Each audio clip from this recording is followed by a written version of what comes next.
Lighting को यहाँ मंगाया जाता है। तो ये सारे और करीब सभी जो झांकियाँ निकलेंगी उसमें बैंड और जो झांकी है वो भी आपको अलग अलग स्थानों से, नागपुर से लेकर बनारस से लेकर कलकत्ता तक के कलाकार आकर उन झांकियों में भाग लेते हैं। और हम लोग का पूरा प्रयास है कि पटना के रामनवमी अपना एक अलग स्थान बनाए।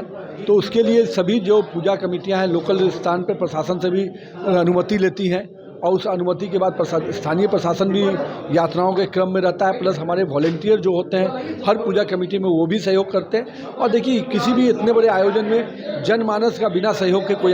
दोस्तों नमस्कार, बहुत स्वागत है आपका चौकस भारत में। मैं आपका दोस्त ब्रजेंद्र। रामनवमी 30 मार्च को है। उसके पहले ही रामनवमी सेवा संघ के जो लोग हैं वो अपने ढंग से पूरी तैयारी में लग गए हैं।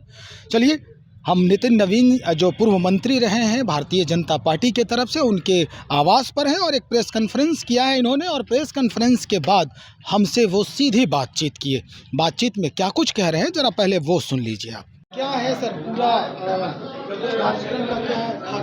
पिछले 2010 से रामनवमी शोभा यात्रा अभिनंदन समिति के द्वारा पटना में विभिन्न स्थानों पर रामनवमी शोभा यात्रा झांकी निकाली जाती है। उसी के क्रम में इस वर्ष भी यात्राओं का क्रम है और 8 यात्राओं से हम लोग शुरू किए थे। अभी 51 यात्राएं निकल रही हैं और पूरे पटना को राममय बनाने के लिए करीब 1 लाख छोटे ध्वज, 5000 बड़े ध्वज और उससे भी बड़े ध्वज 1000 जो तोरण ध्वज होते हैं वो लगाए जाएंगे, जो रांची के विशेष झंडे मंगाए जाते हैं। साथ ही साथ कलकत्ता की विशेष लाइटिंग को, चंदन नगर की लाइटिंग को यहाँ मंगाया जाता है। तो ये सारे और करीब सभी जो झांकियाँ निकलेंगी उसमें बैंड और जो झांकी है वो भी आपको अलग अलग स्थानों से, नागपुर से लेकर बनारस से लेकर कलकत्ता तक के कलाकार आकर उन झांकियों में भाग लेते हैं। और हम लोग का पूरा प्रयास है कि पटना के रामनवमी अपना एक अलग स्थान बनाए। जिस प्रकार से महाराष्ट्र की धूम होती है गणेश चतुर्थी की, पटना की रामनवमी की धूम उसी प्रकार से हो। प्रशासनिक व्यवस्था कैसी रहेगी? प्रशासन से भी हम लोग को हर साल सहयोग मिलता है और प्रशासन को इस बार भी कल हम लोग के साथ बैठक है और प्रशासन को वो सारी चीज़ों को हम लोग बताएंगे क्या क्या यात्रा है। और हर वर्ष प्रशासन के सहयोग से और हमारे जो वॉलेंटियर होते हैं, सेवक जो रहते हैं, राम सेवक, उन सब लोग मिलकर हम लोग इसको व्यवस्थित कर रखते हैं। और हमें उम्मीद है कि जिस प्रकार से हर साल हम लोग अनुशासन के साथ निकालते हैं, इस वर्ष भी पूरा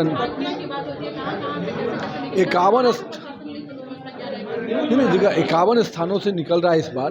तो उसके लिए सभी जो पूजा कमेटियां हैं लोकल स्थान पर प्रशासन से भी अनुमति लेती हैं और उस अनुमति के बाद स्थानीय प्रशासन भी यात्राओं के क्रम में रहता है। प्लस हमारे वॉलेंटियर जो होते हैं हर पूजा कमेटी में वो भी सहयोग करते हैं। और देखिए किसी भी इतने बड़े आयोजन में जनमानस का बिना सहयोग के कोई आयोजन हो ही नहीं सकता है। ये डाक बंगला चौराहा का नाम भी कुछ परिवर्तन करने की बात आ रही है। ऐसा विषय है क्योंकि ऑलरेडी वो रविन्द्रनाथ टैगोर चौक के नाम से है तो इसलिए वो रहेगा ही। हम लोगों ने उसको श्री राम चौक के रूप में, रामनवमी के समय अवसर पे हम लोग उसको श्री राम चौक कहते हैं। तो रामनवमी के अवसर पे क्योंकि वहाँ बड़ी संख्या में राम भक्तों का जमावड़ा होता है इसलिए हम लोग उसको श्री राम चौक बोलते हैं। तो सुना आपने, नितिन नवीन ने स्पष्ट कर दिया है कि जिस तरह से महाराष्ट्र में गणेश चतुर्थी जो पूजन होती है वहाँ का सबसे बड़ा पर्व होता है और पूरे महाराष्ट्र को सजाया जाता है, खूबसूरती उसकी बिखेरी जाती है पूरे विश्व में, उसी तरह से रामनवमी में भी पूरे पटना को यानी राजधानी को सजाने की कवायद होगी। हर जगह लाइटिंग की व्यवस्था होगी, हर जगह गाजे बाजे होंगे और प्रशासनिक व्यवस्था भी बिल्कुल चुस्त दुरुस्त होगी। कौन से गाड़ी जो है किस ओर से जाएगी, कौन सी गाड़ी किस ओर से नहीं जाएगी, इसके लिए भी प्रशासन पहले ही तैयारी कर लेगी और तैनात रहेगी।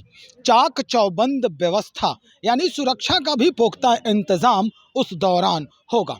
एक बात और बता दें आपको कि महावीर मंदिर जो पटना जंक्शन के आसपास है वहाँ पर भी काफ़ी भीड़ होती है।